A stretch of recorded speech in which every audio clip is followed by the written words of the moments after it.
Câmara Federal conclui a votação de projeto que muda as regras do imposto de renda que segue agora para o Senado. O colegiado aprovou o destaque que reduz imposto sobre dividendos e lucros de 20% para 15%. Durante evento em Brasília, presidente Bolsonaro diz que ninguém deve temer as manifestações marcadas para 7 de setembro. Presidente do Senado, Rodrigo Pacheco, defende o diálogo e a democracia em reunião com governadores.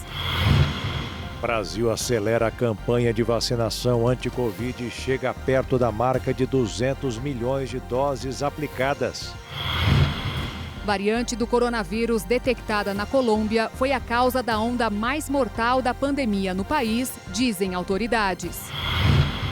Furacão Aida provoca devastação e dezenas de mortes em Nova York, nos Estados Unidos. Há 3 dias do encerramento das Paralimpíadas de Tóquio, o Brasil segue fazendo história na competição.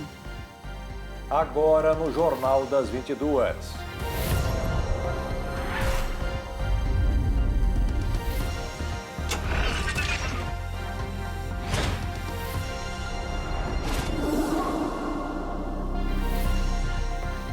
Olá, boa noite. Boa noite.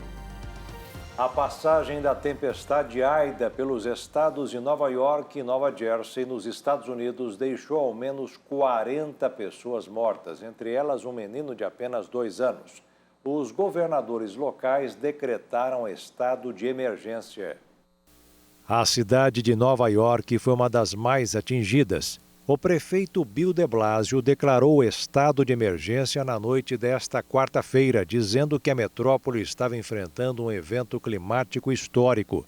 7 das mortes foram registradas nos bairros do Queens e do Brooklyn, de acordo com a emissora NBC.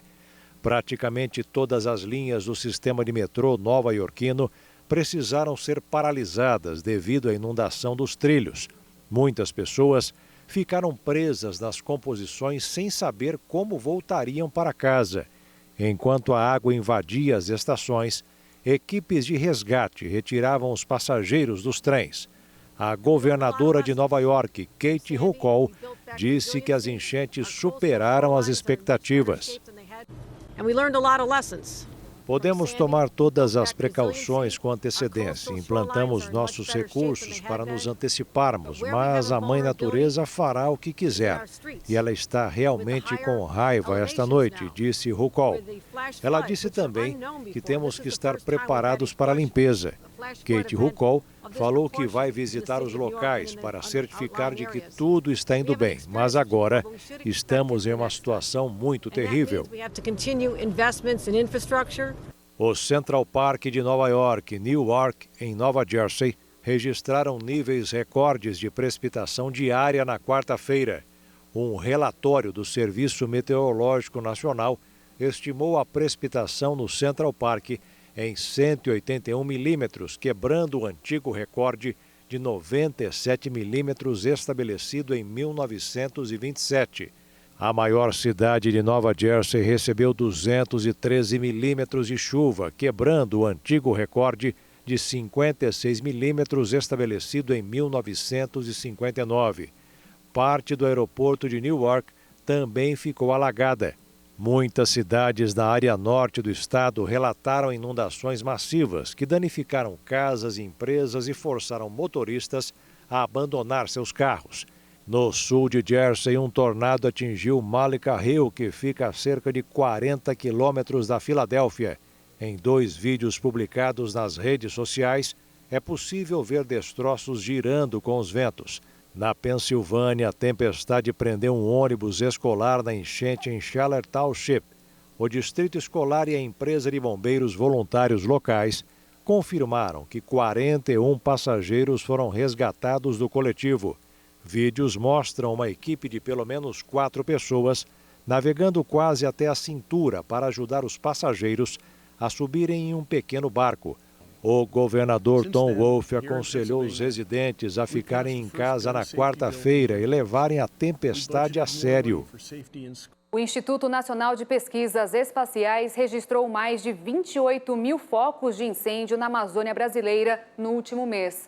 4,3% a menos do que em agosto de 2020. Apesar da queda, o número é muito superior à média de 18 mil focos registrados entre 2008 e 2018. A Amazônia brasileira já perdeu cerca de 10 mil milhas quadradas de cobertura florestal ao ano. Na década anterior, o índice de perdas anuais ficou em cerca de 6.500 milhas quadradas. De acordo com o Greenpeace, o número de incêndios também aumentou com a quantidade de focos de calor registrada em agosto, início da temporada seca, atingindo patamares absurdos. Os incêndios costumam aumentar drasticamente na Amazônia quando chega o clima mais seco, entre agosto e novembro, já que agricultores, pecuaristas e grileiros primeiro cortam as árvores e depois queimam para limpar o terreno.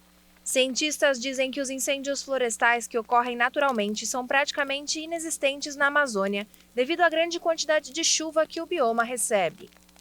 O presidente Jair Bolsonaro determinou dobrar os recursos para a fiscalização dos crimes ambientais. O valor de cerca de R$500 bilhão será destinado para custear o conjunto de ações. A informação foi confirmada pelos ministros do Meio Ambiente Joaquim Leite, da Justiça e Segurança Pública Anderson Torres e da Casa Civil Ciro Nogueira, após reunião realizada no Palácio do Planalto. O chefe da pasta de Meio Ambiente destacou ainda que, a pedido do presidente da República, o Ministério da Economia autorizou a contratação de 700 novos servidores para atuarem no IBAMA e ICMBio para combater o desmatamento ilegal.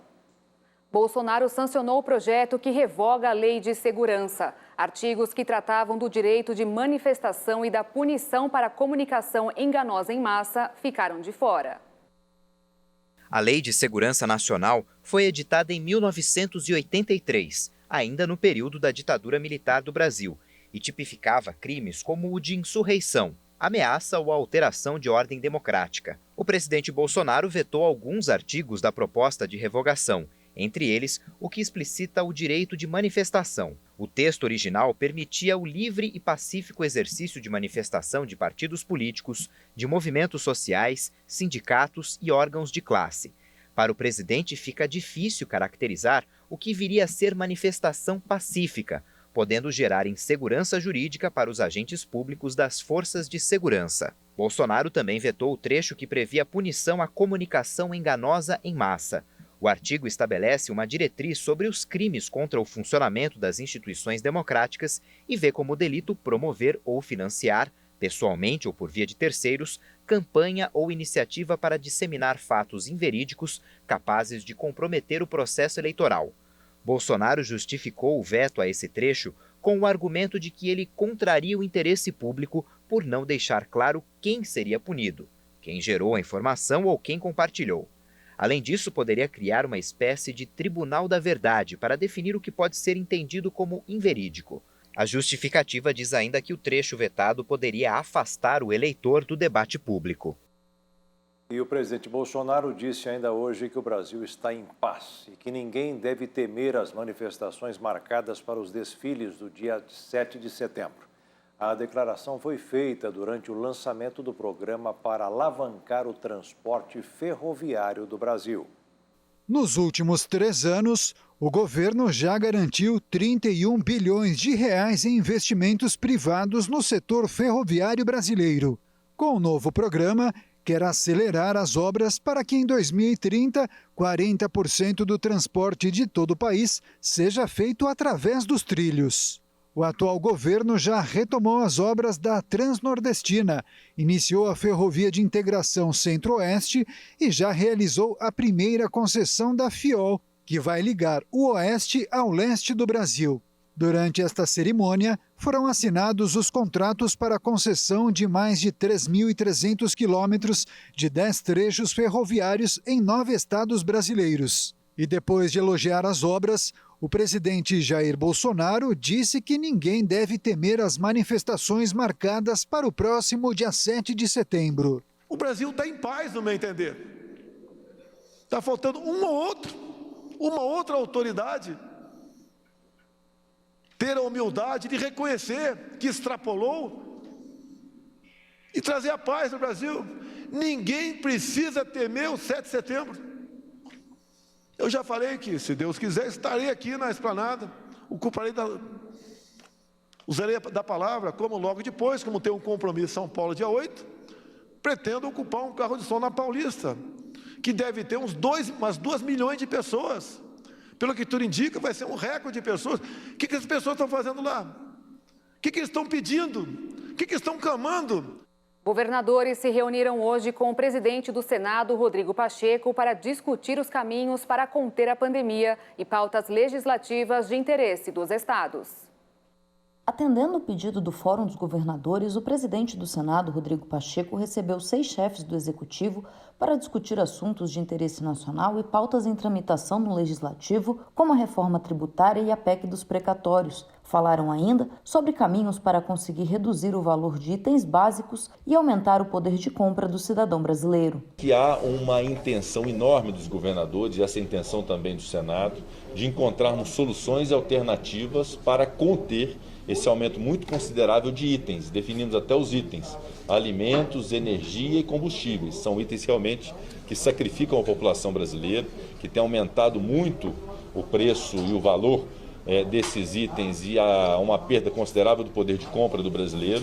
Então vamos estudar todos os mecanismos possíveis, alinhados com o Ministério da Economia, que deve ser protagonista disso, porque o Ministério da Economia é que deve definir as diretrizes da política econômica nacional. Portanto, essa é uma construção que precisa muito imediatamente ser feita. Nós temos problemas para ontem. O nosso inimigo não está entre nós. O nosso inimigo é o preço do feijão, é o preço da gasolina, é o preço da luz elétrica, é o preço dos alimentos, de um modo geral, que tem que ser sacrificado à população.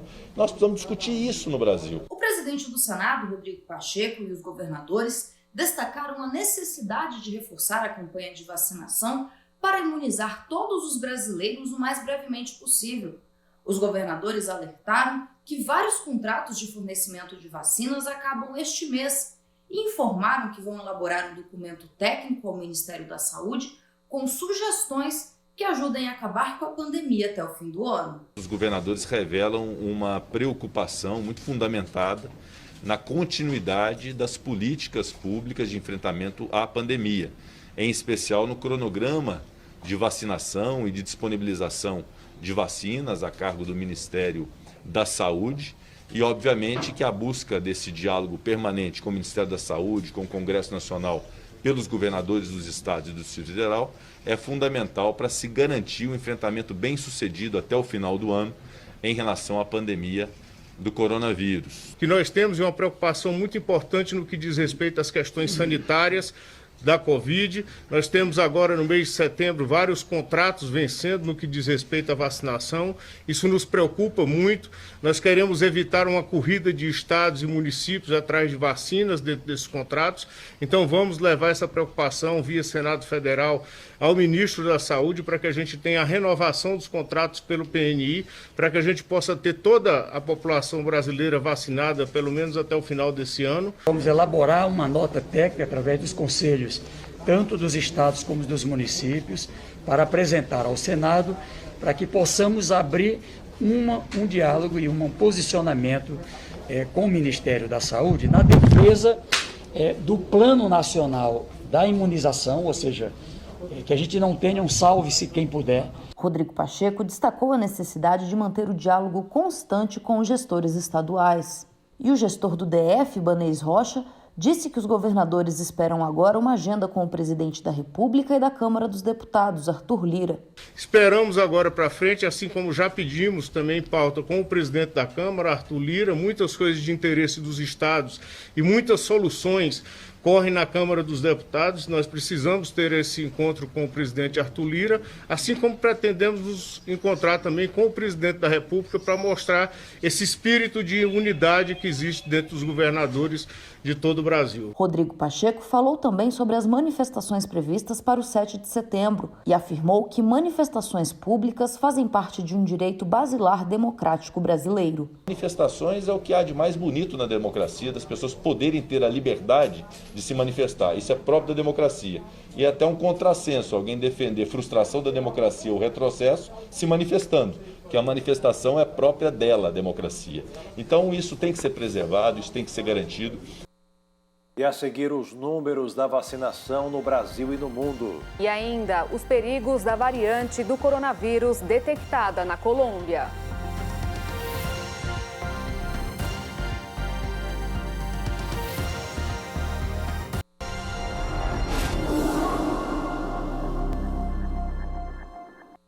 A CPI da Covid no Senado pediu hoje que a Polícia Federal retenha o passaporte do lobista Marconi Albernaz por 30 dias.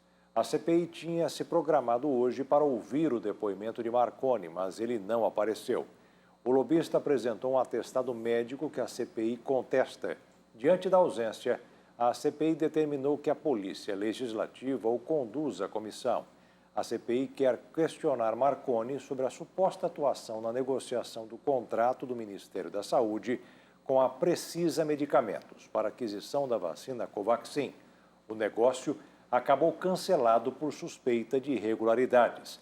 Ainda nesta quinta-feira, o ex-secretário de Saúde do Distrito Federal, Francisco Araújo Filho, negou irregularidades na sua gestão, apesar da prisão por suspeita de superfaturamento na compra de testes rápidos ineficazes. Seguimos com dados atualizados da vacinação contra a Covid no Brasil. De acordo com as secretarias de saúde dos estados e do Distrito Federal, foram aplicadas 197.727.924 doses. Desse montante, mais de 64 milhões de pessoas já estão totalmente imunizadas com as 2 doses ou com a vacina de dose única.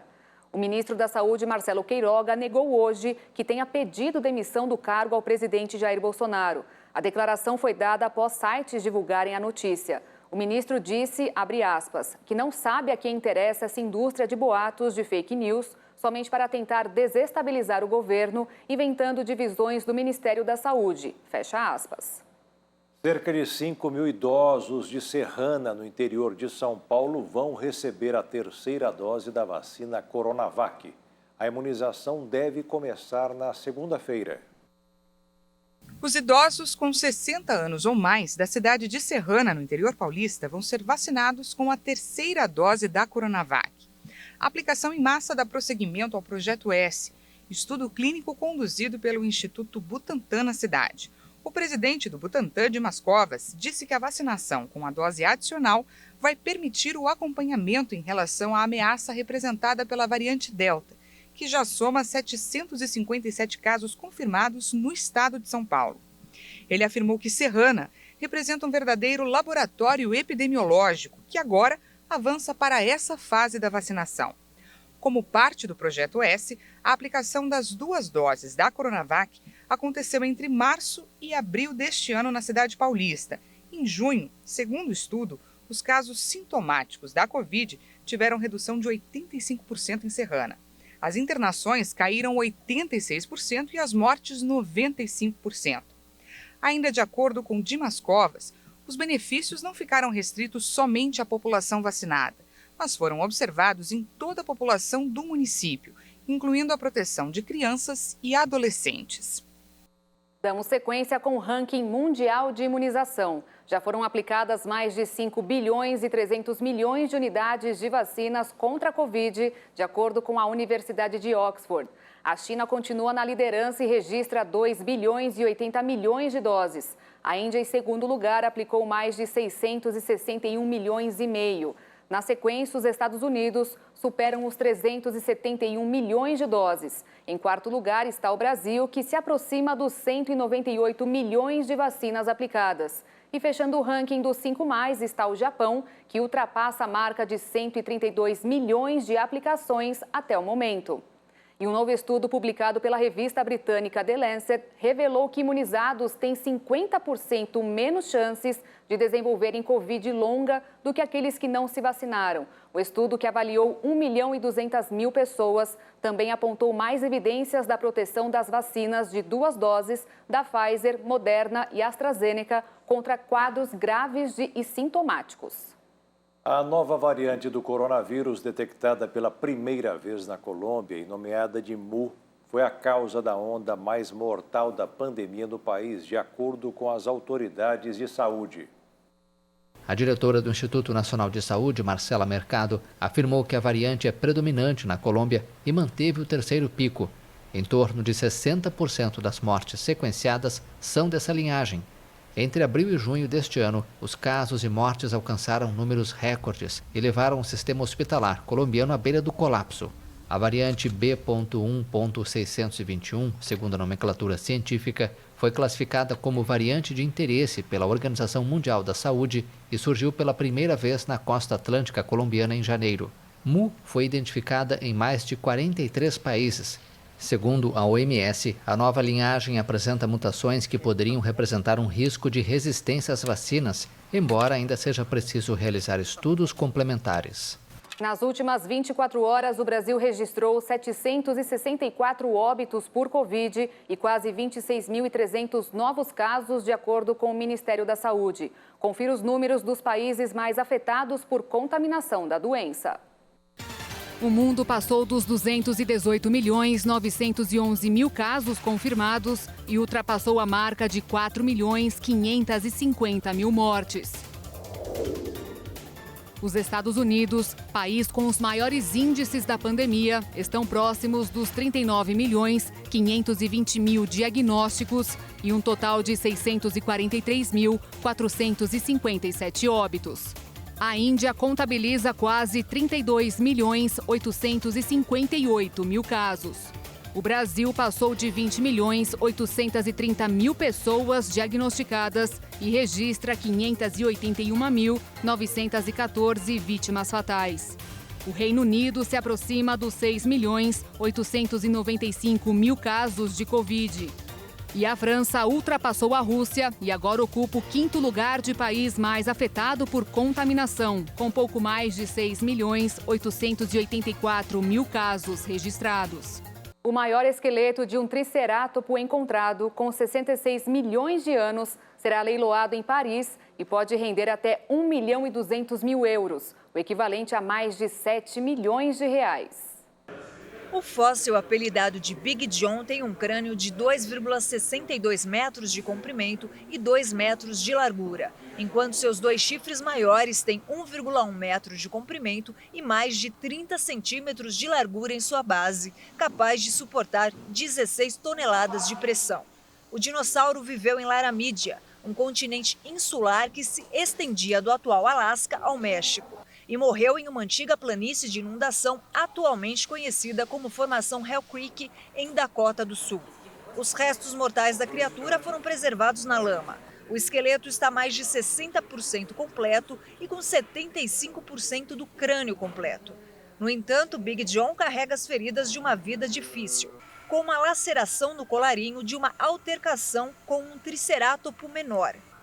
Espera-se que a venda de Big John renda uma fortuna no leilão de 21 de outubro na Casa de Leilões Drouot, em Paris. E a seguir, o impacto no aumento das contas de energia. E ainda, a Câmara conclui votação de projeto que muda as regras do imposto de renda.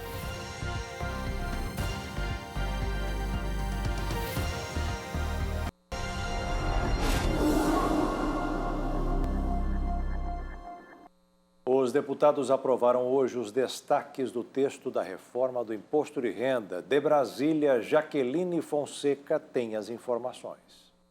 Foi aprovado o destaque que reduziu de 20% para 15% a alíquota sobre os lucros e dividendos retidos na fonte. Porém, fundos de investimento em ações ficam de fora. O imposto de renda para pessoas jurídicas será reduzido de 15% para 8% e para pessoas físicas haverá um aumento na faixa de isentos. Atualmente, o valor é de R$ 1.900. A partir do ano que vem, serão isentos da declaração os que recebem até R$ 2.500 por mês, com correção de 31,3%.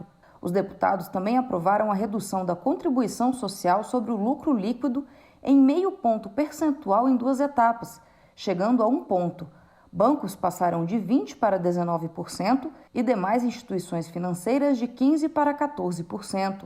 O relator da proposta, deputado Celso Sabino, disse que, embora tenha havido mudanças no texto apresentado pelo governo federal, não haverá impacto na arrecadação e informou que a reforma vai atingir especialmente os mais ricos. Quem recebe 70 milhões de renda por dividendos pagará mais impostos. As mudanças valem a partir do ano que vem, mas agora o texto precisa ser aprovado pelo Senado. Pela manhã, o presidente da Casa, Rodrigo Pacheco, disse que a matéria vai tramitar conforme determina o regimento e o relator do texto ainda será definido. Já à noite, a Câmara dos Deputados discutiu o projeto de lei do novo Código Eleitoral. Com a concordância de líderes de vários partidos, o presidente da Câmara, Arthur Lira, decidiu iniciar hoje o debate da proposta, mas a votação ficará para a próxima semana. Os nascidos em fevereiro que receberam a 5ª parcela do auxílio emergencial já podem sacar o dinheiro e realizar transferências. O pagamento da 6ª parcela para esse grupo será feito a partir do dia 22 de setembro. Nesta quinta-feira, o dólar fechou em queda de 0,02% diante de expectativas de que o Banco Central dos Estados Unidos manterá a política monetária expansionista em meio a sinais de que a recuperação econômica está desacelerando à espera de dados do mercado de trabalho. A moeda norte-americana encerrou o dia cotada em R$ 5,183 na venda. Com o resultado de hoje, o dólar tem alta de 0,27% no mês e recuo de 0,07% ante o real. O aumento nas contas de energia anunciado pelo governo federal deve ter impacto um pouco menor em Mato Grosso do Sul por causa da isenção de ICMS sobre esta cobrança extra. A escassez de chuva fez o governo federal acionar as usinas termoelétricas, onde a produção de energia é mais cara. O reflexo foi a bandeira vermelha 2, até então com a tarifa mais alta.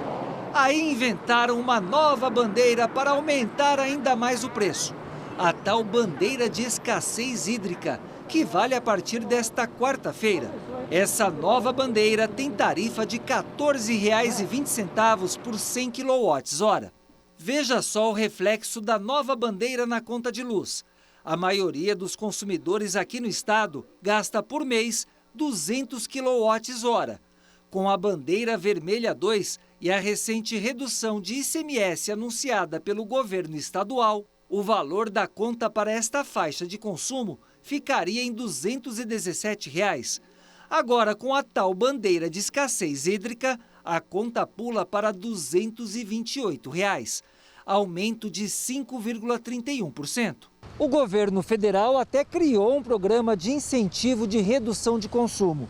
Desconto de R$ 50 a cada 100 quilowatts economizados. Mas lembrando que a maioria das famílias em Mato Grosso do Sul consome 200 quilowatts mês. Ou seja, para conseguir esse bônus, teria de reduzir a conta de energia pela metade. A promessa de 50 centavos a 100 quilowatts, R$ 50 a 100 quilowatts, né? É bem difícil, é uma meta difícil de ser alcançada por esse consumidor médio. Então, isso vai impactar aquelas pessoas que consomem mais, como 500 quilowatts, 600 quilowatts, né? Que são também os estabelecimentos comerciais. A presidente do Conselho dos Consumidores de Energia fala o que é possível fazer para economizar. O consumidor que faz uso e que não consegue tomar banho de água fria, que module o seu chuveiro, porque ele é o vilão, tire o que você não estiver ocupando da tomada. Cuidado, as crianças deixam o carregador consome, ele é uma bateria, enquanto ele está plugado na rede elétrica da residência, ele está consumindo energia e assim, acumule roupa para lavar, acumule roupa para passar. Outra medida é rezar para chover, porque o sol que brilha também pode provocar um apagão. E veja a seguir o quadro atualizado de medalhas das Paralimpíadas. E veja também o desempenho surpreendente do Comitê Brasileiro em Tóquio.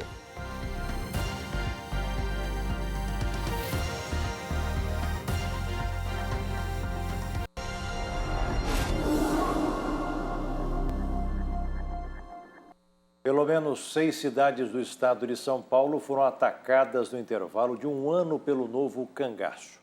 Grupos formados por criminosos fortemente armados que têm como principais alvos bancos e caixas eletrônicos. O caso mais recente aconteceu em Araçatuba, no interior de São Paulo, que viveu uma noite de terror no início da semana. A noite foi marcada pelo som dos tiros e o medo dos moradores. Ai, meu Deus, a polícia! Eles entram disparando tiros indiscriminadamente, tocando terror realmente na população e na cidade, utilizam pessoas como escudos humanos. Então é uma situação que a gente pode até caracterizar como atos de terrorismo. O terror se espalhou pelas ruas de Araçatuba, no interior de São Paulo, no início da semana. Homens fortemente armados atacaram agências bancárias, espalharam bombas pela cidade e fizeram reféns. A ação acabou em confronto com a polícia.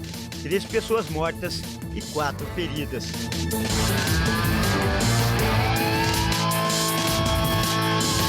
Essa modalidade criminosa é chamada de novo cangaço. São grupos fortemente armados que atacam bancos de pequenas e médias cidades do interior, espalhando violência e medo. O nome surgiu no final da década de 90 e é inspirado nos antigos grupos de cangaceiros do sertão nordestino. É novo porque tinha todo o uso, né, aí de tecnologias que naquela época era de ponta, né?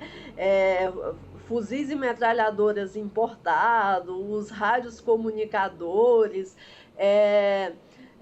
e também carros 4x4, né, que já eram carros muito caros naquela época, né? Os ataques do novo cangaço têm sido registrados com frequência cada vez maior em todo o país. Só no estado de São Paulo, 6 cidades foram alvos dos criminosos no intervalo de um ano: Araçatuba, Ourinhos, Botucatu, Araraquara, Mococa e Jarinu.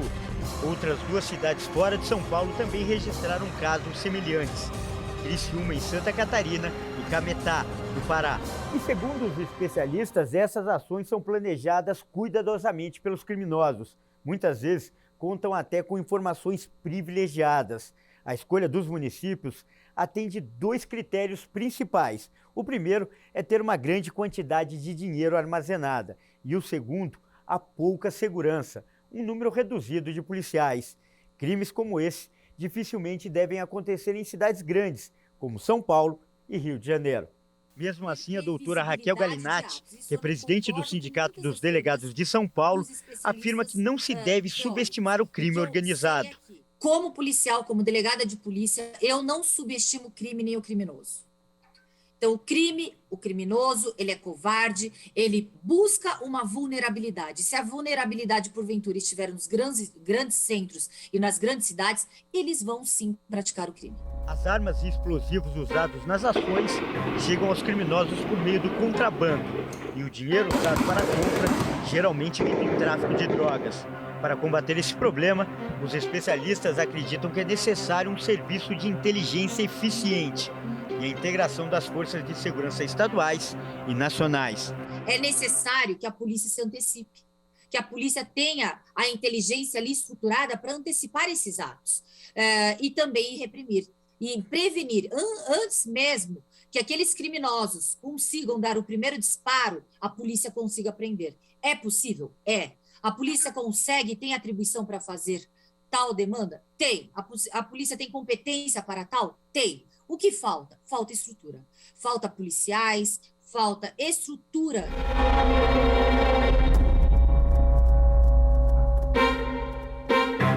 Agora um momento de reflexão. Na live das 15 horas, o pastor Josias Cruz disse que é difícil dominar a ira, mas que devemos lutar para controlar um sentimento que impede muitos encontros e reconciliações. Então não é fácil você vencer a sua ira. Talvez a vontade seja esganar, seja pagar com a mesma moeda. Só que nós somos de Deus. A gente não pode deixar o sol se pôr sobre a nossa ira. Então o que eu tenho que fazer? Vamos prestar atenção nisso aqui. Então dominar a ira é difícil, não é fácil não. Quem falou que é? A ira é um sentimento poderoso, mas com a ajuda de Deus, você pode aprender a controlá-la. é controlar a ira. O domínio da ira impede de cometer muitos pecados e ajuda a trazer reconciliação. Eu vou mostrar dentro da Bíblia Sagrada aqui, eu deixei preparado aqui para você, Eclesiastes capítulo 10, o versículo é o 4. Levantando-se contra ti o espírito do governador, não deixes o teu lugar. Porque o acordo é um remédio que aquieta grandes pecados. Eu gosto da tradução que diz que acalma, desfaz grandes erros. Então, levantando-se contra ti o espírito do governador, o espírito do inferno, o espírito da prostituição, o espírito da ameaça, da afronta, da provocação, levantando-se contra você esse tipo de espírito, a Bíblia diz para você não deixar o teu lugar. Qual é o teu lugar? O teu lugar é em Deus, é no Senhor. Estamos assentados, fomos assentados juntamente com Ele nos lugares celestiais em Cristo Jesus. O próprio Jesus fez uma oração, João 17, onde ele diz: Pai, quero que aqueles que me deste esteja comigo onde eu estiver. Este é o lugar que devemos estar nele, no Senhor. Então estamos assentados juntamente com Ele, com o Senhor. Qual é o conselho, o alerta de Deus aqui? Não deixes o teu lugar. Não deixe. Vão fazer de tudo para você deixar o teu lugar. Aí quando você perde a razão, acabou, irmãos. Às vezes somos provocados e se a gente cair na provocação e fizermos o que talvez normalmente qualquer pessoa faria, perdemos a razão. E o Jornal das 22 termina aqui. Obrigada pela sua companhia, um ótimo fim de noite e até amanhã. Boa noite, fique na paz. Tchau.